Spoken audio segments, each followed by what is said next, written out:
तो बच्चों 3 दिनों में आपका नीट 2025 का पेपर है।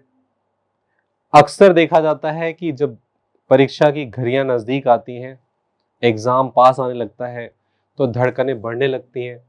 70 की हृदय गति 140 से 150 तक पहुंच जाती है और घर में भी ऐसा माहौल होता है, आस पड़ोस में भी, कि लोग पूछते हैं कि बेटा तैयारी कैसी है, एग्जाम कैसा जाएगा। मुझे लगता है कि इन 3 दिनों के लिए आपको उस दुनिया से बाहर निकलने की जरूरत है जो पिछले कुछ सालों में आपने अपने इर्द गिर्द बना ली है। किसी के लिए 2 साल हो सकता है, किसी के लिए 3 साल, किसी के लिए 4 साल। आपको लगता है कि ये लाइफ का मेक और ब्रेक एग्जाम है, जो कि शायद सबसे बड़ा झूठ है। यकीन मानिए मेरा, जब आप अपने डेथ बेड पे होंगे, अपनी 70-80 साल की पूरी लाइफ जी चुके होंगे, तो शायद ही ये एग्जाम उन चीजों में फीचर करेगा जो आपके आंखों के सामने घूम रही होंगी, जब आप पूरी जिंदगी को याद कर रहे होंगे।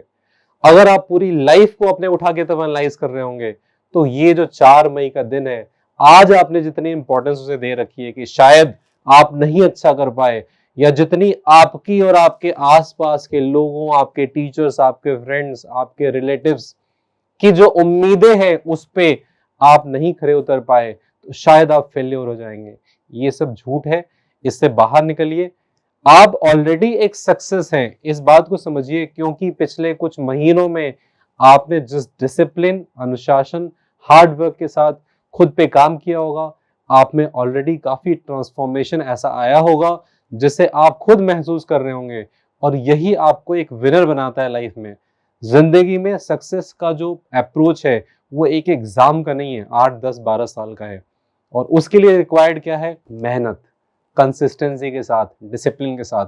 वो आपने करना पिछले कुछ महीनों में, या हो सकता है पिछले 1 साल में या 1.5 साल में सीखा है, अपने अंदर वो लाए हैं आप, और यही सक्सेस की कुंजी है। तो मेरे हिसाब से, और अगर आप सच पूछें तो आपने पेरेंट्स के हिसाब से, अपने वेल विशर्स के हिसाब से ऑलरेडी सक्सेस हैं। इस बात को समझिए, और बचे हुए 3 दिन आप उन चीजों को दीजिए जिनको शायद आप पिछले कुछ समय में इस जद्दोजहद में भूल गए हैं। जैसे कि सुबह उठ के सूरज को बस देखना उगते हुए, उसकी जो लालिमा है, उसकी जो आभा मंडल है, जो आप बचपन में देखा करते थे। थोड़ी देर गिटार बजाना, संगीत सुनना, दादा दादी से बात करना, ऐसी चीजें जो आपने जीवन में छोड़ दी थी, जो आपने अपने आप को इस होड़ में झोंक दिया था, उसको समय दीजिए 2-3 दिन के लिए। इससे बाहर निकलिए, आप काफी रिलैक्स महसूस करेंगे, और यकीन मानिए आपकी परीक्षा बहुत अच्छी जाएगी। जितना आप सोच रहे हैं शायद उससे भी अच्छा। अगर आप इस बात को समझ लें कि इस परीक्षा का परिणाम आपकी जिंदगी का एक छोटा सा हिस्सा है, आपकी जिंदगी नहीं है, तो चीजें काफी बेहतर होंगी। और जो महत्वपूर्ण चीजें हैं उस पर आप ध्यान दें, वो ये है कि हम एक रिदम बिल्ड करें आखिरी 3 दिनों के लिए, जो एग्जाम की टाइमिंग के साथ सिंक्रोनाइज्ड हो। 2 से 5 बजे के हिसाब से आप अपनी दिनचर्या को ढाल लें। सुबह जल्दी उठें, दिन में नैप ले लें, ताकि आप फुल एनर्जी के साथ एग्जाम को दे पाएं। और खुद को पॉजिटिव रखने के लिए 3 से 4 लीटर पानी जो है उसको कंज्यूम करें। डाइट पे अपने वर्क करें, जिससे आप एग्जामिनेशन हॉल में एंटर कर रहे हो तो आप ना तो इतने लाइट फील करें कि एग्जाम खत्म होते होते तो आपकी ऊर्जा खत्म हो जाए, और ना ही आप इतना हैवी लंच लेके या स्नैक्स लेके जा रहे हैं कि आपको वहां जाते ही लेजीनेस फील हो। इन चीजों पे वर्क करें। एक light fruit based, salad based, नारियल पानी के साथ या जूस के साथ, इन चीजों को आप अपनी दिनचर्या में लाएं एग्जाम टाइमिंग से ठीक पहले। और एग्जाम से पहले के जो आधे घंटे होते हैं, 40 मिनट होते हैं, उस समय हमें क्या पॉजिटिव विजुअलाइजेशन करना है। जो लोग हमें मोटिवेट करते हैं, लाइफ में हमें अच्छा फील कराते हैं, उनकी बातें, उनको ध्यान में लाएं। अगर आप प्रेयर कर सकते हैं इन 3 दिनों में, जो अपना ड्यूरेशन नॉर्मल होता है उसे बढ़ाएं, तो आपका मनोबल, आत्मबल बढ़ेगा। प्रेयर के लिए समय निकालें। वो वेल विशर्स जिनसे बात करके आपको मोटिवेशन मिलता है, जो आपको पॉजिटिव फील कराते हैं, आपकी जो एग्जिस्टेंस है उसके बारे में, आप जो हैं ऑलरेडी उसको लेके आपको अच्छा फील कराते हो, उनके साथ समय बिताएं।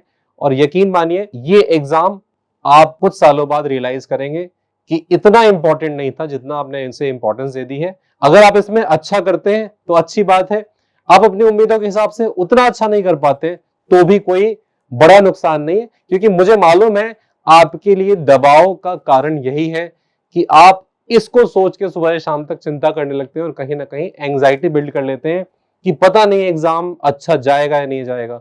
हम फ्यूचर में झांकने की कोशिश करते हैं, ये एक नुकसानदेह चीज है।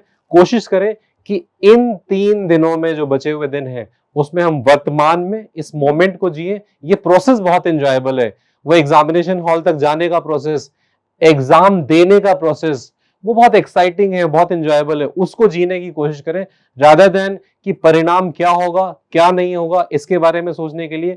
और कहीं ना कहीं जीवन के अनुभवों के साथ आप इस बात को सीखेंगे जो भगवान कृष्ण ने भगवत गीता में कहा है कि कर्मण्येवाधिकारस्ते मा फलेषु कदाचन। आपको सिर्फ कर्म करना है और आप उस प्रोसेस को करते जाइए। आगे जो भी चीजें मिलेंगी वो सब आपके लिए पॉजिटिव होंगी, क्योंकि उस प्रोसेस से गुजर के आप एक मैच्योर पर्सन बन रहे हैं, जिंदगी की चुनौतियों के लिए तैयार हो रहे हैं।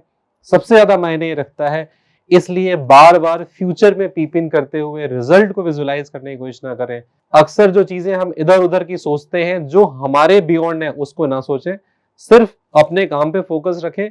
बचे हुए टाइम में आप एक काम ये भी कर सकते हैं कि आपकी फिजिक्स केमिस्ट्री और बायो ज्यादातर रिवाइज हो चुकी है, बहुत कुछ देखने को नहीं है, आप बार बार उठा के देख रहे हैं, आपको लग रहा है सब कुछ ध्यान में है, तो बेहतर है सिर्फ उन चीजों को ध्यान में रखें, लिस्ट में रखें रिवाइज करने के लिए जो आपके दिमाग से बार बार निकल जाती है। और बचा हुआ समय कुछ ऐसी किताबों को दें जिससे पढ़ के आपको काफी अच्छा लगता है, अपने एग्जिस्टेंस के बारे में, अपने वर्ल्ड व्यू के बारे में आपको काफी इंप्रूवमेंट फील होता है। वो हो सकता है किसी महान विभूति की बायोग्राफी हो, या कुछ मोटिवेशनल किताबें हो, या हिंदी या इंग्लिश लिटरेचर हो। आप उसके लिए 1 से 2 घंटे का समय निकालिए, आप अपने बारे में काफी बेहतर फील करेंगे। आप जितना रिलैक्स्ड होके जाएंगे, जितना इस बात को समझ के जाएंगे कि आप इस प्रोसेस में ऑलरेडी एक इवॉल्व पर्सन बन चुके हैं, उतना ही आप इस एग्जाम को कॉन्फिडेंटली हैंडल करेंगे। And that's all from my side. Wish you all the best. भगवान करे कि आप इस परीक्षा से, इस चुनौती से एक विजेता की तरह निकले, मुस्कुराते हुए एग्जामिनेशन हॉल जाएं और मुस्कुराते हुए बाहर निकलें।